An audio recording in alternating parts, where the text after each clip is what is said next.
భారత్లోకి China చొరబాటు 4000 చదరపు కిలోమీటర్ల మేర చొచ్చుకు వచ్చింది. ఢిల్లీ ఎంత ఉంటుందో అంత మేర లద్దాఖ్లోకి. మోదీ ఎదుర్కోలేకపోయారు. వాషింగ్టన్లో రాహుల్ వ్యాఖ్యలు దేశ ప్రతిష్టకు గాయం.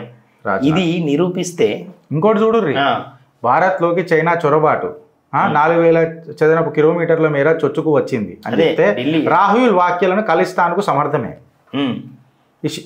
ఈ సిగ్గుదొప్పినోడికి ఇక ఈ సిగ్గుదొప్పినోళ్ళు వత్తాసు పలుకుతున్నారు. అదే. సో దీని బేసిస్ మీదనే ఈయనను ఎంపీ పదవి నుంచి బర్తరఫ్ చేయాలా? ఆ జిగర్ల దమ్ము లేదు బీజేపీకి. అది ఈ బేస్ మీద ఎందుకన్నా దేశద్రోహం, యూనివర్సిటీ ఫేక్ అఫిడవిట్లు ఎన్ని లేవు ప్రజల ముందు పెడితే ఎలక్షన్ అఫిడవిట్లా ఎక్కడన్నా తిరిగితే చెప్పుతో కొట్టాలా అన్న. మేనిఫెస్టోలో ఏం చెప్పి వీళ్ళు కటాకట్ 8,500 రూపాయలు ఇస్తాను. అది క్విడ్ ప్రోకోనా కాదా? అవును. మనీ పైసలు వంచడం అనేది తప్పు కదా, ఓటుకు నోటే కదా. మళ్ళీ ఓటుకు నోటు కేసులో మా రేవంత్ అన్న లోపల ఇచ్చినప్పుడు రాహుల్ గాంధీ లోపల వేయాలన్నా వద్దా? నువ్వు 8,500 రూపాయలు నేను గెలవంగా ఇస్తానన్నావా లేదా? గెలవంగా ఇస్తానన్నప్పుడు ఓటుకు నోటే కదా.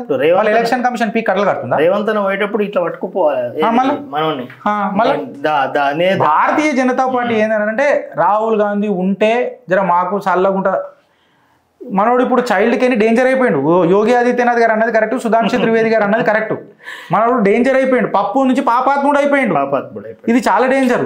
శిశుపాలుడికి కూడా సాక్షాత్తు శ్రీకృష్ణుడే 100 తప్పులకు చంపి పడేసిండు, సుదర్శన చక్ర దారం చేసి. మనోడు 1,00,000 తప్పులు చేసినా కానీ ఏడికైనవుతుంది. మనం సైలెంట్గా ఉన్నాం, తాండవ అవుతుందని చెప్పి మనం గత 10 సంవత్సరాల్లో ఈయనను చూసే గెలిచిరు కదా, ఇప్పుడు కూడా గట్లే అనుకుంటున్నారు. కానీ మనోడు బయట శక్తులతో చేతులు కలుపుతున్నాడు, అర్థమైతలేదా? ఇడు చూడరాదా ఇడు ఏం మాట్లాడుతున్నాడు? అదే కదా. రాహుల్ వ్యాఖ్యలకు ఖలిస్తానీలకు సమర్థమైన అంటే